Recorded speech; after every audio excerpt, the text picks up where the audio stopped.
네, 이 부분도 저희가 영상 증거 설명서 1 제목으로 어제 서면을 제출했습니다. 여기에 보면 재생 시점 시간이 특정이 되어 있습니다. 그 부분대로 재생을 해주시면 될 것 같습니다. 부호증 국회 사무처 CCTV 영상입니다. 재생되는 장면 보면서 말씀드리겠습니다. 지금 보시는 장면이 12월 3일 밤 11시 49분경부터 다음날 12월 4일 00시 11분경까지 육군 특전사 707 특수임무단 병력이 탑승한 헬기가 국회의사당 후면 운동장에 3대씩 순차로 착륙하는 모습입니다. 본청으로 진입하는 무장한 계엄군의 모습. 12월 4일 00시 34분경에 707 특수임무단장 김현태를 포함해서 약 15명의 병력이 국회의사당 우측면으로 이동해서 미리 준비한 망치로 유리창 2개를 깨뜨리고 국회의사당 내부로 침투하는 모습입니다. 네. 네 번째 영상은 본회의장 방향으로 뛰어들어가는 계엄군 모습입니다. 본회의장 앞장면인데 국회 내 당직자, 보좌관 이런 분들이 계엄군의 국회의사당 진입을 막기 위해서 소화기를 분사하니까 이를 피하기 위해서 잠시 물러서다가 대치 상태를 계속해서 유지하고 있는 계엄군들 모습입니다. 한남동 국회의장 공간에 계엄군이 출동한 장면인데요. 12월 4일 01시 42분경부터 04시 45분경까지 사이에 전체는 그렇습니다만 그중에 요구 의결안이 통과된 이후인 12월 4일 01시 42분경에 한남동에 있는 국회의장 공간에 계엄군이 출동한 모습입니다. 중앙선관위 과천청사 내부 1층 로비 CCTV 영상입니다. 지금 보시는 거는 12월 4일 01시 17분 10초부터 18분 20초 사이까지 영상입니다. 중앙선관위 과천청사 내부 1층 로비에 계엄군이 수십 명 모여드는 모습입니다. 선관위 과천청사 내부 2호기 엘리베이터 CCTV 영상인데 여기 보시면 계엄군들이 권총을 소지하고 있는 장면이 확인이 됩니다. 선관위 과천청사 정문 외곽 CCTV 영상입니다. 지금 보시는 거는 계엄 선포 직후인 그날 밤 10시 32분 58초부터 33분 44초 사이의 영상입니다. 계엄군 10명이 피청구인 선포 직후인 이 시간대에 선관위 과천청사 정문으로 들어오는 모습입니다. 네, 이 부분은 선관위 선거정보센터 CCTV 영상 파일인데요. 시간은 그날 10시 32분부터 33분 사이입니다. 이게 서버실인데 군인들이 서버실 내로 들어오는 장면입니다. 다음 24호증의 13입니다. 선관위 선거정보센터 CCTV 영상인데요. 전산실 서버가 위치하고 있는 전산실 내부 모습입니다. 네, 여기는 역시 같은 관악청사 뒤편 공간인데요. 화단이 있는 이 공간에도 군인들이 배치가 돼서 건물을 통제하고 있는 모습을 확인하실 수 있습니다. 선거연수원 CCTV 정문 영상인데요. 날이 밝아오는 11월 4일 07시 12분 13분 사이의 영상입니다. 경찰버스 한 대가 선관위 선거연수원을 빠져나가고 있는데 그 이후에도 경찰차 한 대가 정문에서 대기 중인 모습을 보실 수 있습니다. 그날 밤에 한덕수 총리를 포함해서 11명의 국무위원이 모인 게 밤 10시 17분경이었던 것 같아요. 기록상 보니까. 마지막에 온 분이. 예. 네. 그렇죠. 그 한덕수 총리는 좀 일찍 왔죠. 9시 전에. 네. 근데 당초 대통령실에서 연락한 국무위원은 전체 국무위원 대상으로 한 게 아니었죠? 전체 국무위원을 대상했는지 어떻게 했는지 제가 한 게 아니기 때문에 모르시나요? 그건, 그렇죠. 예, 알겠습니다. 네. 이날 비상계엄을 심의하기 위한 국무회의가 열린다는 것을 사전에 연락받을 때 그 얘기를 듣고 알고 참석한 국무위원이 있었습니까? 연락한 사람이 어떻게 했는지는 제가 알지 모르겠습니까? 못하겠습니다. 네. 조태열 외교부 장관이 대통령실에 도착했을 때 증인도 그때 있었습니까? 예, 있었습니다. 예.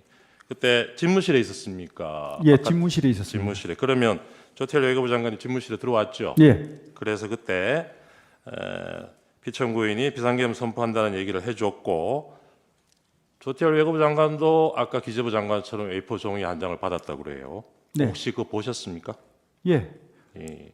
제가 거기- 좋습니다. 제가 그러니까 자리에 어떻게 했냐면 대통령이 앉으시고 예. 제가 이쪽에 있었고 네. 국무총리께서 여기 계시고 제가 저기 있었고 네. 그다음에 요 옆에 행안부 장관이 있었고 외교부 장관이 있어서 제가 직접 줄 수 없는 상황이라 대통령님께 드려서 대통령께서 이렇게 주는 겁니다. 그래요. 네. 이것도 증인이 작성을 해서 예. 증인이 전달한 셈이네요. 예, 그렇습니다. 예. 네, 그거는 증인이 작성하셨고 나안까지 생략하고요. 내용 기억나십니까? 어떤 내용이었는지? 정확한 기억은 아닌데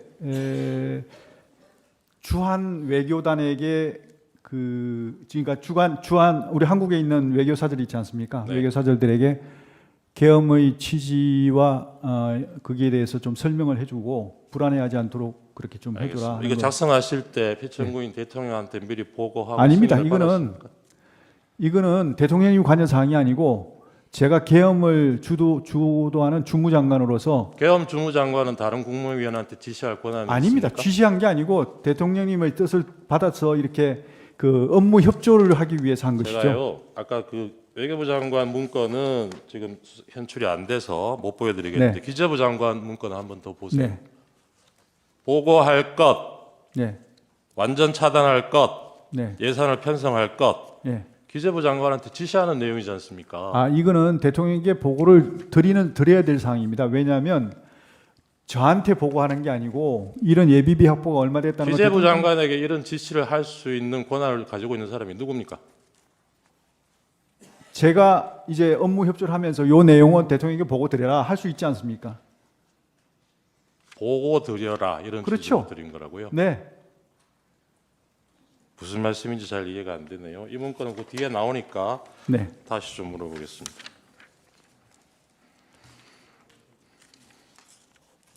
11회 가항으로 넘어갔습니다. 국무회의 정족수가 채워진 것은 아까 10시 17분경 주신문에도 근데 나왔습니다. 잠깐만 죄송합니다만 저한테 질문지를 주셨나요?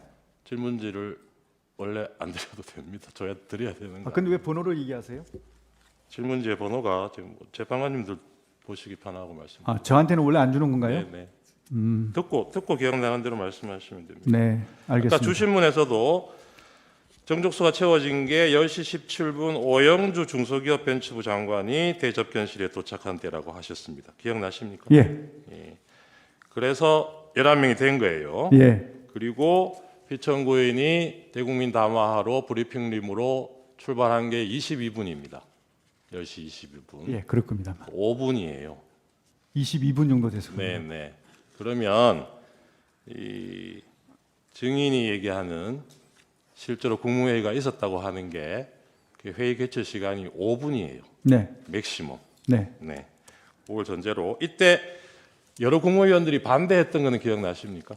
그 국무회의는 짧게 했지만 그 전에 제가 아까 말씀드린 대로 20시 30분경부터 국무위원들이 순차적으로 들어오기 시작해서 들어올 때마다 그때는 같이 모여서 정족수가 안 된 상태니까 안 기회된 됐더라도 심의를 했습니다. 네, 들어오는 근데 대로. 하여튼 그래서 충분한 1시간 반 이상을 심의를 하고 반대하는 분들이 많았죠. 내용들을 다 이렇게 서로 공유를 하고 나서 알겠습니다. 실제로 가서는 짧게 이루어진 겁니다. 동의한 그래서 사람이 있었습니까? 동의한 분도 있었습니다. 누굽니까? 제가 말씀드리기는 곤란합니다. 네. 이 5분 만에 피청구인이 뭐 계획을 바꾸면 모든 것이 틀어진다. 언론에도 다 얘기했고 그냥 선포할 수밖에 없다. 발표를 해야 되니까 나는 간다. 이렇게 말을 하고 브리핑룸으로 이동하신 거죠. 네, 뭐 그런 어떤 말씀이 계셨던 것 네. 같습니다. 그리고 바로 브리핑룸으로 이동해서 바로 비상계엄 선포한 거고요. 네, 네. 증인 주신문에서 피청구인한테 비상계엄 선포를 건의했다고 답변을 하셨는데 네, 그 네. 건의는 언제 어디서 하셨습니까? 그 대통령님실에 지금 모였을 때 아까도 잠깐 말씀드렸는데 대통령이 앉으시고 총리가 이 앉으시고 제가 그 옆에 앉았습니다. 네. 이쪽에는 이제 행안부 장관하고 외교부 네. 장관이 있었고 여기서 제가 있으면서 그 국무총리께 두 분이 대통령님하고 두 분이 얘기를 많이 나누고 있어서 제가 마치 이렇게 보고를 못 드리는 상황이라 총리를 가지고 거쳐서 건의를 했다 이런 취지신 거죠? 아니요 보고를 못 드리는 상황이라 가지고 요 네. 그 자리에서 그 총리한테 자리에서 보고를 이게- 하고 예, 그 자리에서 놓고 네. 제가 손으로 이렇게 했습니다. 네. 요거 보시라고. 보시라는 게 뭡니까? 그게 이제 계엄 선포문입니다. 계엄 선포문 알겠습니다. 계엄 공고문입니다. 망입니다. 예, 사전에 이제 알겠습니다. 보고를 드린 예, 것이. 곧 이따 또 나옵니다. 갑 35호증 2017년 계엄 문건 대비 계획 세부 자료 19쪽 제시하겠습니다. 아까 이 자료 증인도 참고로 보셨다 그랬잖아요. 네. 기억나시죠? 어떤 거 말씀하십니까? 요거? 2017년 계엄 문건요. 아, 예, 예, 예. 예, 거기 보면 안에 이런 자료가 있어요. 국방부 장관이 대통령에게 비상계엄을 건의하는 경우에 이러한 양식의 건의문을 작성해서 국무총리를 거쳐 대통령에게 건의하도록 되어 있는데 이런 건의문 작성한 사실이 있습니까? 그 건의가 바로 계엄 선포문을 계엄 말씀드린 선포문이다. 알겠습니다. 예, 예, 예.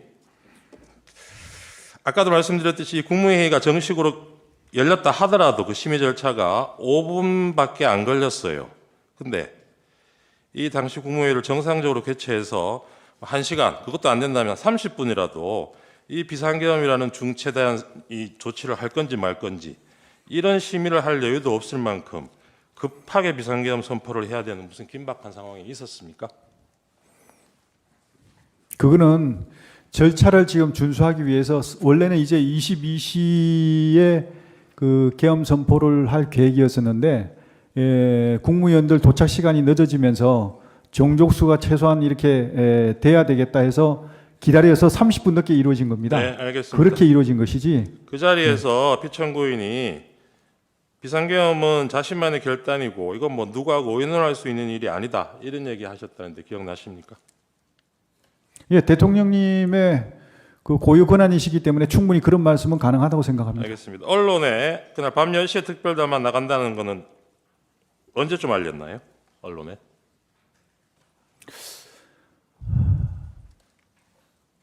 그게 미리 알려졌는지 안 알려졌는지 그건 잘 그건 모르겠습니다. 증인이 관여 안 하셨어요? 예, 증인은 이 통화 기록 시간을 보면 국무위원들이 대통령실 5층에 하나둘씩 모여들고 있을 때도 수시로 곽종근 여인영하고 통화한 게 확인이 됩니다. 네. 이 통화들은 어디서 하신 겁니까? 잠깐 장소. 나가서 장소 그러니까. 장소는 뭐 대통령실에 있다가 제가 필요하면 잠깐 나가가지고 예. 옆방에서 하기도 하고 복도에서도 하기도 하고 그랬습니다. 알겠습니다. 네, 그 피청구인이 브리핑룸에서 비상계엄 이제 대국민 담화를 발표할 당시에 그때는 증인은 어디 계셨어요? 브리핑룸에 브리핑 하실 때요? 네네. 그때는 저는 국방부로 갔습니다. 국방부로 이동하셨어요. 예, 예. 아까 그 방 이름이 전투통제실이라고 그러셨습니까? 네, 전투통제실이라고도 하고 전투통제실. 지휘통제실이라고 한 하고 10시 반부터 화상회의가 시작이 됐죠. 10시 반부터 네. 이 전투통제실에 그러면 언제까지 머물렀습니까, 증인은? 해제될 때까지 있었던 것 같습니다. 해제될 때까지. 예. 어디 다른데 중간에 이동하신 적 없습니까? 예. 아 중간에 이제 잠깐 제가 해제 관련해서 국무회의 할 때 잠깐 갔다 왔고요. 아, 네. 예, 중간에 또 대통령께 찾으셔서 한번 갔다 왔고 그랬습니다. 네. 피청구인이 거기로 내려온 적은 없습니까? 어디로? 그 전투통제실로. 전투통제실에 있었습니다. 아, 아니, 대통령님께서 아니, 예, 대통령 대통령께서 한 번 내려오셨습니다. 한 번 오셨죠. 네, 네, 네. 곧 물어보겠습니다. 국무회의 의사록은 나중에라도 확인하신 적이 없죠? 의사로? 계엄 아, 선포. 누군가는 그 기록을 한 걸로 알고 있습니다. 그래요? 네, 정리한 걸로 알고 있습니다. 예. 이때 뭐 출력물 형태로 의안 자료 같은 건 따로 준비하신 게 없고 아까 말씀하셨던 그 계엄 선포문 그거 가지고 심의를 했다는 예, 거죠. 그렇습니다. 네네. 네. 계엄 선포문 한번 제시해 보겠습니다. 이게 증인이 말씀하신 그거죠? 그래서 예, 비상계엄. 맞습니다. 이것도 증인이 작성하신 겁니까? 예, 맞습니다. 이 비상계엄 선포문이라는 거는 계엄을 선포한 후에 그 이유, 종류, 시행 일시 이런 걸 국민들에게 알리기 위해서 하는 예. 공고 문서죠. 네, 맞습니다. 그런데 계엄 선포 전에 선포 여부를 심의하는 국무회에서 이미 계엄 선포를 전제로 미리 작성된 공고문을 의안 조례로 나눠 주셨다는 거네요. 예. 뭐 그- 다른 자료는 더 나눠 주신 거 없죠? 예? 이 자리에서. 요거만 알겠습니다. 라항입니다. 아까 주신문에서 국무회의 규정 근거로 긴급한 경우에는 의안 뭐 미리 하는 거 생략할 수 있다 이런 취지로 답변을 하셨는데 그 규정 내용이 글씨가 작아서 조금 저희가 확대해 드릴게요. 한번 보십시오.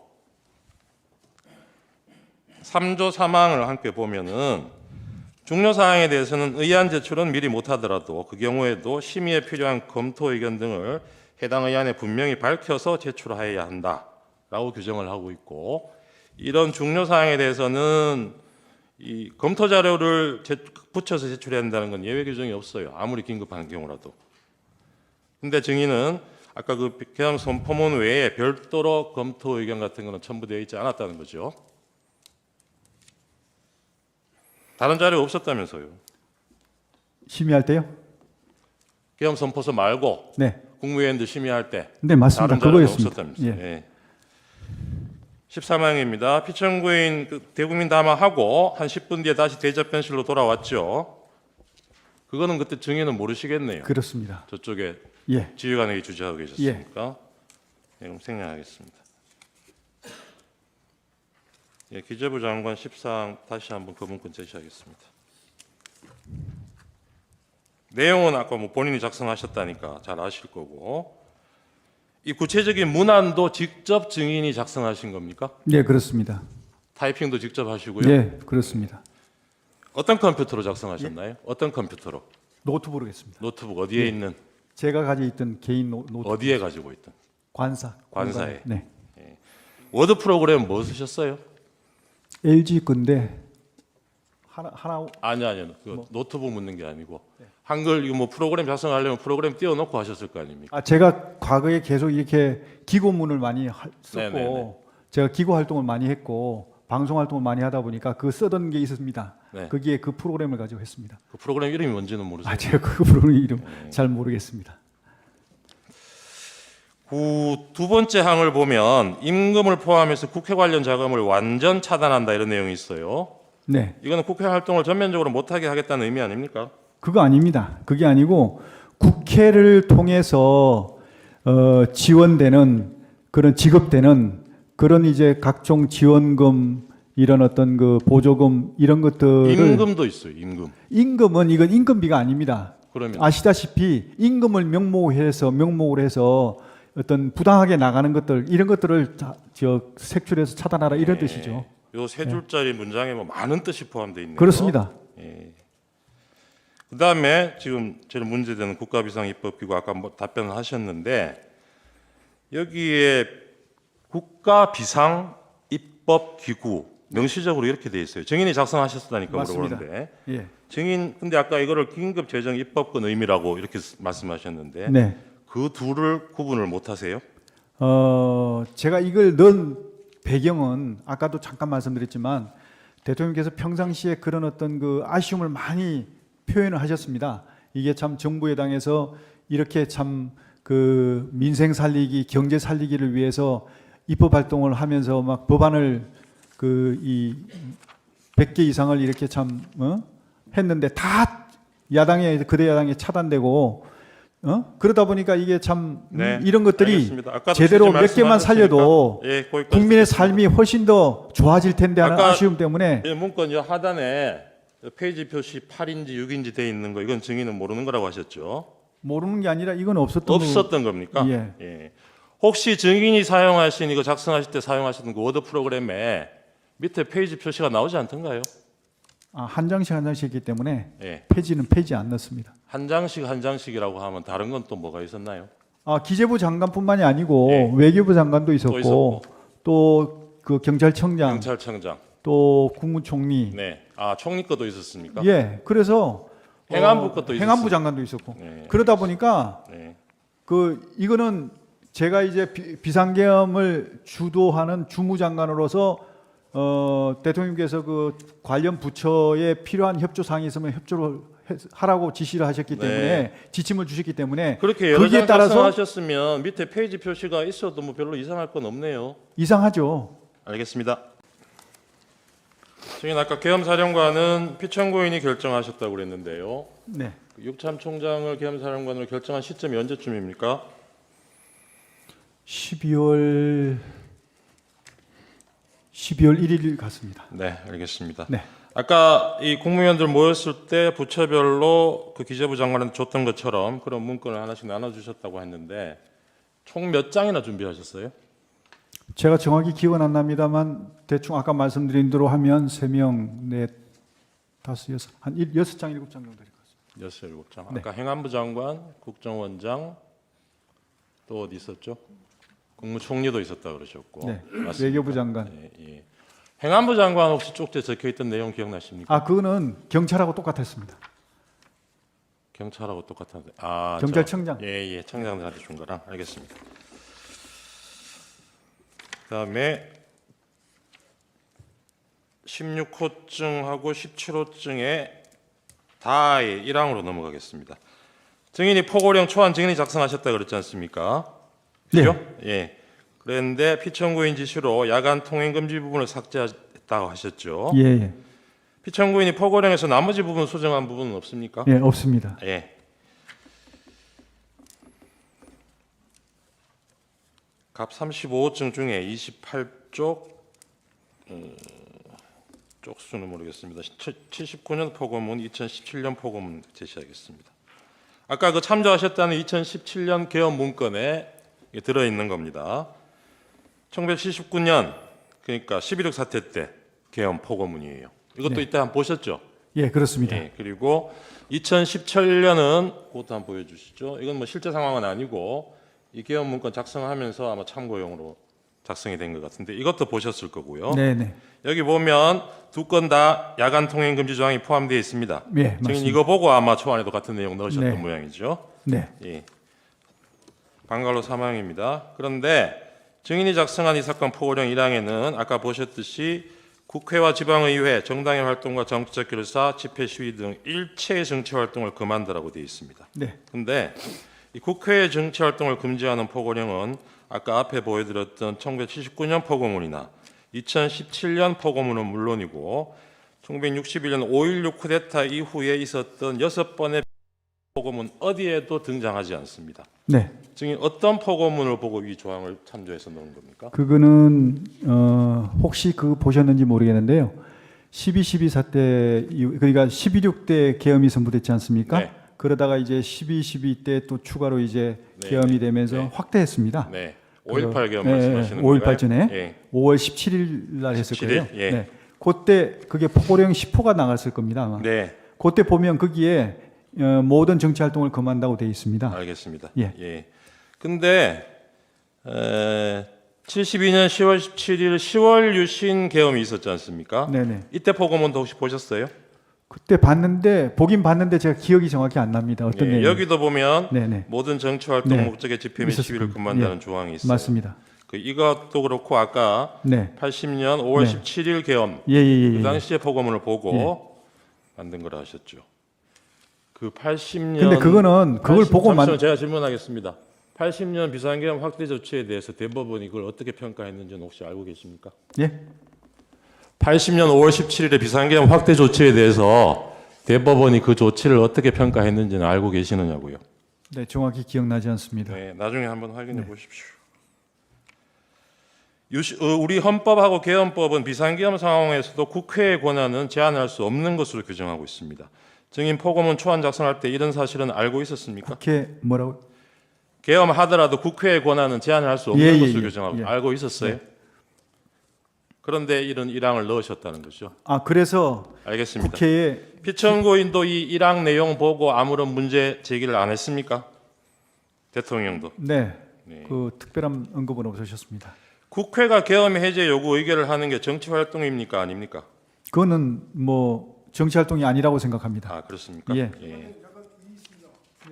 국회에 의한 계엄 해제 시도시 조치 사항 이런 걸 검토를 했었습니다. 2017년 계엄 문건에 그 방법으로 정치 활동을 금지하는 포고령을 선포하고 위반 시 현행범으로 체포하는 방안을 제시하고 있습니다. 국회의 계엄 해제 의결 시도를 저지하는 방안으로. 혹시 이 내용도 참고하셨습니까? 아, 이 내용은 참고한 게 아니라 있는 거는 확인했는데 이거는 뭐 가치가 없는 것 같아서 별로 그렇게 중요하게 생각지 않았습니다. 알겠습니다. 실제로 국회 출입을 통제하는 그 시간대를 보면 경찰에서는 포고령 선포되기 전에는 일시 국회 출입을 허용했다가 선포 이후에 다시 국회 출입을 전면 통제했습니다. 이 조항, 그러니까 포고령의 이 조항은 국회의원이 계엄 해제 의결을 위해서 국회 청사내로 들어가는 것을 막기 위해서 넣은 거 아닙니까? 그렇지 않습니다. 그렇게 했다면 본청에 들어오시는 의원님들은 아무도 제재를 안 받았는데 네, 그럼 왜 그렇게 했습니까? 알겠습니다. 9항입니다. 이 사건 포고령 5항에 보면 전공의 등 의료인을 대상으로 본업에 복귀할 것을 명하고 위반 시 처단한다 이렇게 규정하고 있습니다. 기억나시죠? 네, 이 조항도 증인이 초안에 포함시킨 것입니까? 맞습니다. 의료인과 같은 특정 직업군에 대한 언급이 계엄사 포고문에 등장하는 것도 이 사건 보고령이 처음인 걸로 보입니다. 이걸 어떻게 이런 걸 넣으셨어요? 당시에 그 파업이 장기화되면서 의료 시스템 붕괴로 인해 가지고 국민의 건강과 안전이 굉장히 위협을 받고 있었습니다. 알겠습니다. 그래서 피청구인이 초안에 없던 업무 복귀를 예, 내린 피청구인이 것입니다. 초안에 없던 걸 넣으라고 한 게 아니고 초안 처음부터 증인이 넣었던 내용이라는 말씀인가요? 들어있던 내용이라는 건가요? 그렇습니다. 예, 알겠습니다. 복귀 명령을 내린 겁니다. 네, 네. 10항입니다. 갑 34호증의 유혹 피청구인의 페이스북 게시글 6쪽입니다. 2차 탄핵 표결을 앞둔 12월 12일 날 대국민 담화에서 피청구인이 계엄 선포 이후로 부정선거를 언급하고 있는 글이 올라온 적이 있습니다. 혹시 이걸 보신 적 있습니까? 처음 봤습니다. 네. 그다음에 1월 15일 피청구인 페이스북에 자신의 이름으로 올린 글에서 부정선거 증거가 너무 많다. 선거소송 투표한 검표에서 엄청난 가짜 투표지가 발견되었다. 이렇게 얘기한 적이 있는데 이거 내용 혹시 보셨습니까? 예, 보셨습니까? 어떤 걸 지금 여기서 지금 보고 있습니다. 아니요. 이 시점에. 이 시점에는 예. 못 봤습니다. 예, 그 뒤에도 이 페이북 글을 실제로 보신 적은 없으시죠, 그러면? 제가 볼 아마 여건이 안 됐을 겁니다. 네, 네. 알겠습니다.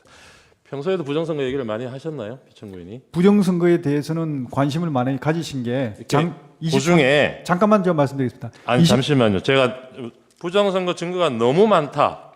이런 얘기도 하신 적이 있습니까? 예, 왜냐하면 그러면 실제로 이 사건 탄핵 청구 답변서에도 피청구인 측에서는 부정선거를 비상계엄 선포의 중요한 이유로 들고는 있습니다. 그런 것 같으면 계엄 선포 대국민 담화에서는 그 얘기가 왜 한마디도 없었죠? 왜 그러냐면요. 부정선거와 관련한 것은 의혹이 굉장히 많고 방금 우리 변호사님 말씀하신 대로 청구인 말씀하신 대로 의혹이 굉장히 국민적 의혹이 많고 여기서는 부정선거의 증거가 너무나 많다 이렇게 정보도 말씀하셨죠. 많지만 아직까지 그것이 확인된 게 없습니다. 그래서 이것을 공식적으로 부정선거가 많다 이렇게 얘기할 수 없기 때문에 알겠습니다. 담화문에는 안 넣었지만 네. 이런 어떤 국민적인 알겠습니다. 의혹을 해소하려면 반드시 실체 확인이 필요하다. 18항으로 그래서 넘어가겠습니다. 실제로 투입이 된 겁니다. 그날 계엄 선포하던 저녁에 7시 20분경에 종로구 삼청동에 있는 대통령 안가에서 대통령 피청구 그러니까 증인 조지호 경찰청장 김봉식 서울청장 이렇게 만난 적이 있죠. 네, 이 자리에서 피청구인이 조지호와 김봉식에게 종북 좌파 세력 때문에 나라가 상당히 혼란스럽다. 오늘 밤 10시에 비상계엄 선포한다. 해야겠다. 계엄이 선포되면 계엄군이 국회 여러 장소에 출동할 것이니 경찰이 나가서 국회 통제 잘해달라. 이런 얘기 하셨죠. 뭐 정확한 표현은 기억 안 납니다만 네. 하여튼 뭐 증인 이 자리에서 김봉식 조지호한테 아까 그런 A4 용지 한 장씩 나눠주셨다는 거죠. 예, 그렇습니다. 여기에 보면 뭐 2200 국회 2300 민주당사 이런 내용으로 적혀 있다 그래요. 네, 앞에 숫자는 시간을 얘기하는 거겠죠? 아마 그럴 겁니다. 네. 여기에 뒤에 장소가 민주당사, 선거관리위원회, 국회, 방송사 MBC, 여론조사 꽃 적어서 주신 거 맞습니까? 아마 기억을 정확히 못하겠나 하여튼 그런 부분이 들어가 있습니다. 네. 꽃하고 뭐 이런 게 서울청장 거하고 경찰청장 거 문건 중에 혹시 다른 내용이 있습니까? 동일합니까? 동일합니다. 예. 24항으로 넘어가겠습니다. 상당수 계엄군이 실제로 계엄 선포하기 전에 이미 출동할 대상 건물 주변에 이동해 있었던 것으로 보이는데 이건 증인이 그렇게 명령했기 때문인 네, 거죠? 그렇습니다. 네. 알겠습니다. 26항으로 넘어가겠습니다. 증인 11시 50분 당일 밤에 23시 50분에게 곽종근에게 707 특수임무단병력 추가로 국회에 투입하라고 지시하신 적 있죠? 네, 그때 이제 병력이 지금 본청에 들어가 있는 병력이 너무 적은 것 같아서 추가 알겠습니다. 가능하냐 그랬더니 예. 707 인원이 좀 예. 남아 있다. 그래서 그러면 정원이 가능하면 그 알겠습니다. 투입하라. 그래서 아까 얘기한 180명이 들어온 겁니다. 네, 27항입니다. 네. 한 30분 뒤에 박정근한테 다시 전화해서 국회의원이 150명이 안 되도록 막아라. 빨리 의사당 문 열고 안으로 들어가서 안에 있는 국회의원들 데리고 나와라. 이렇게 제시하신 적이 있죠. 그건 불가능한 일입니다. 알겠습니다. 증인 아까 국회의원 국회에 들어가는 걸 통제하라고 못 들어가게 하라고 지시하신 적이 증인도 없고 피청구인도 없고 이렇게 말씀하셨어요. 네. 아까 증인은 그 국무회의 하다가 10시 반 되니까 그 합참 전투통제실로 옮겨서 예. 지휘관 회의 주재를 하시고 거기서 그러면 대통령 국민 담화하는 거는 TV로 보셨겠네요. 그렇습니다. 그 뒤로도 국회 앞 상황 같은 거 TV 화면으로 계속 보셨죠? 보고 계셨죠? 그때는 초기 상황에서 네. 제가 조치할 게 좀 많아가지고 네. 화상회의도 해야 되고 네, 네, 네. 또 화상회의는 언제 끝났습니까? 화상회의는 글쎄 시작하고 그 길게 하진 않았습니다. 한 네. 10분 내외로 아, 한 것 그렇습니까? 같습니다. 그러면 그 뒤에 국회 상황이 어떻게 되는지 뭐 그러고 계속 나서 또 지켜보고 뭐- 계셨을 것 같은데. 그러고 나서 또 저기 계엄사령관한테 뭐 시행 저 뭐야 알겠습니다. 보고문 하고 뭐 이렇게 예. 하다 보니까 또 그때 방송에 국회 그냥 생중계로 계속 비춰주면서 못 들어가는 국회의원이 있고 담을 넘어가는 국회의원도 있고 그 장면이 계속 나왔어요. 아, 네. 그거 보셨으면은 네. 이거 나나 피청구인이 지시한 내용하고 다르다. 다시 지시를 하셨어야죠. 그러니까 제가 초기에는 업무 이렇게 지시하고 뭐 정리하느라고 그걸 못 TV를 보셨다는 못- 예, 말씀입니까? 알겠습니다. 지금 수방사령관 이진우도 피청구인 대통령이 직접 그날 자정경에 전화를 해서 국회 상황 어떤지 물어보고 빨리 본회의장으로 가서 4명이 한 명씩 들쳐입고 나오라고 해라. 국회의원이 190명 들었다는데 실제로 들어왔다는지 확인이 안 되는 거고 뭐 해제됐다 하더라도 2번, 3번 계엄령 선포하면 되니까 계속 진행해라. 이렇게 진술을 했어요. 이진우가. 증인은 이 진술이 사실이 아닐 거라고 생각하시는 거죠? 예, 저는 이해할 수 없습니다. 그런데 왜냐하면 피청구인이 이런 지시를 안 했는데 증인의 부하들이 군통수권자인 대통령의 지시를 두고 거짓말을 할 이유가 뭘까요? 글쎄 그거는 저도 이해가지 않습니다. 알겠습니다.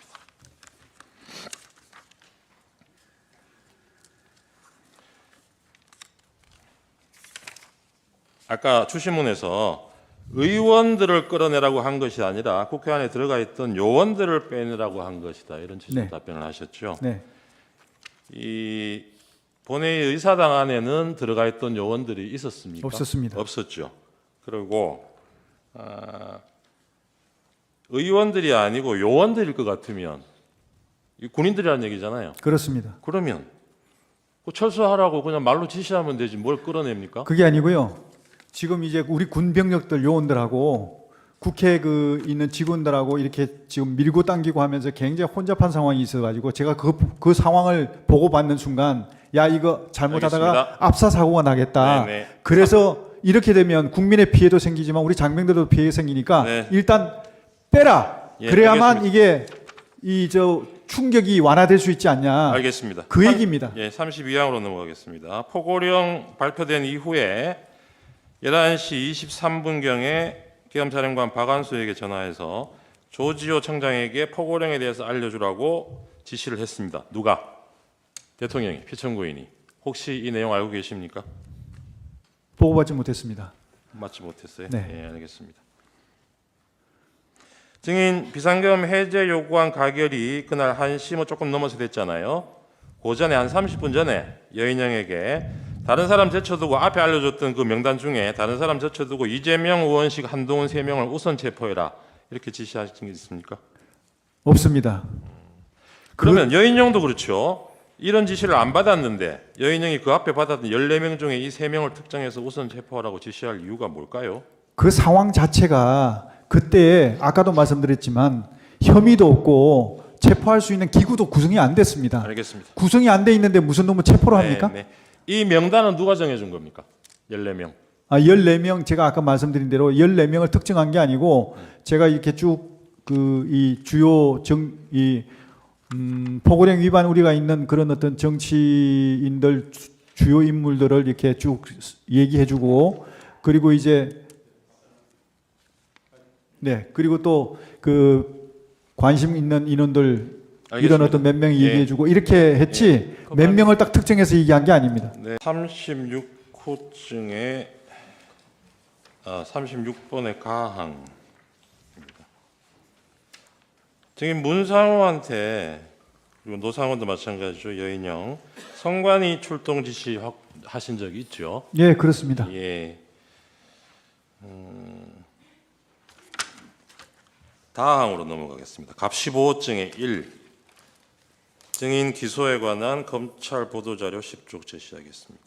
여기 보면 노상원, 문상호, 여인영 등이 성관이 서버를 확보하고 직원들을 체포할 계획을 세우고 이런 장비들을 준비해서 출동을 합니다. 이렇게 구체적인 내용까지는 증인이 지시하신 건 아니겠죠? 이런 것까지 장관이 네, 관여할 사안은 아닌 것 알겠습니다. 같습니다. 아까 체포 명단에 보면 체포 명단 아니라고 하시니까 하여튼 그 명단에 보면 포고령 위반 우려가 있는 사람들 김명수 전 대법원장하고 권순일 전 대법관이 포함되어 있어요. 이거는 증인이 지목해 주신 겁니까? 아니면 여인영이 자기가 적은? 거기 이제 그 포고령 위반 사항에 관련된 주요 정치인 분들도 계시고 거기 이제 권순일 이렇게 대법관 하신 그분들은 이제 그 어떻게 보면 사회적인 관심 이슈가 되는 분들이기 때문에 한번 나중에 기회가 되면 네. 확인을 해볼 필요가 있겠다. 팩트를 한번 확인해 볼 네, 필요가 네, 있다. 네. 그런 알겠습니다. 차원에서 들어간 것이지 그분을 무슨 뭐 어떻게 해가지고 하겠다 이런 뜻이 아니었습니다. 네, 알겠습니다. 아까 포고령에 대해서 피청구인도 그렇게 취지로 묻으셨고 증인도 동의를 하신 것 같은데 포고령이 집행 가능성이 없고 뭐 실효성이 없는 것으로 생각했다 이런 취지신 거죠? 예? 포고령이 집행 가능성도 없고 실효성도 없다. 아까 피청구인이 그렇게 물론 말씀을 하셨어요. 대통령께서 그렇게 말씀하셨지만 주무장관은 그렇게 생각지 않습니다. 아, 그래요? 네, 그러면 효력이 있으니까 그렇습니다. 실제로 집행하려고 하셨겠네요. 당연히 그렇게 하는 게 예. 맞다고 생각합니다. 네, 그래서 그 뒤에 나중에 이재명 대표 뭐 몇 사람을 포고령 위반으로 고발도 하셨죠. 그런 적 없습니다. 이재명 없습니까? 대표로요? 제가? 예. 예. 제가요? 언론의 보도는 그렇게 되어 있습니다. 저는 본인이 하신 게 아닙니까? 예, 그건 알겠습니다. 저기 마지막으로 이 비상계엄에 실패한 가장 큰 이유가 뭐라고 생각하십니까? 예? 이 비상계엄에 실패한 가장 큰 이유가 뭐라고 생각하세요? 비상계엄을 실패했다. 저는 뭐 실패 성공이라고 생각지는 않습니다.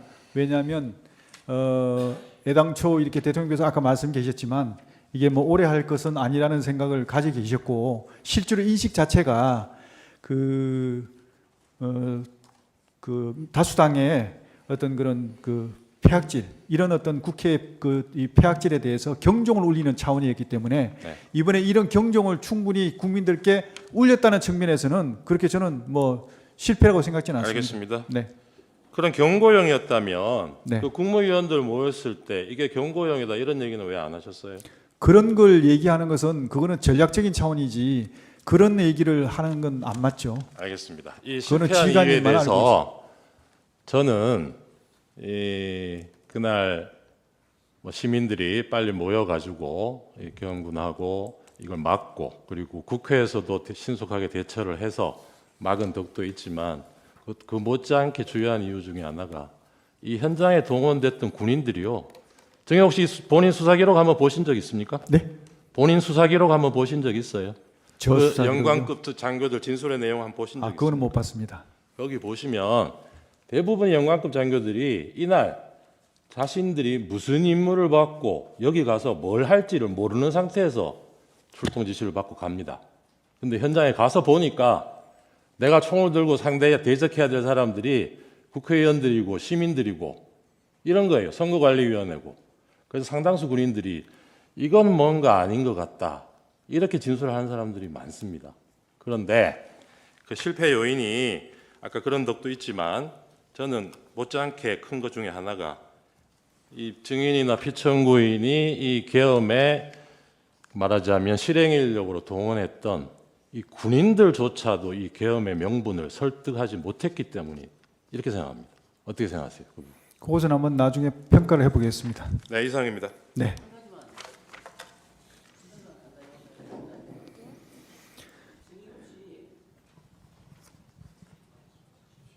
증인 혹시 계엄 해제 직후에 전군 지휘관 회의에서 이런 말을 하신 적 있는지 모르겠어요. 우리 군이 통수권자이신 대통령의 명을 받들어서 임무를 수행했습니다. 그러나 충과 부족으로 결과가 우리가 원하는 결과가 되지는 않았지만 이런 말씀 하신 적 있나요? 예, 그렇습니다.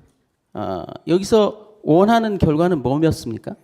최소한 한 2, 3일은 가지 않을까 생각했습니다. 그러니까 2, 3일이 가지 않은 것이 원하지 않는 결과였나요?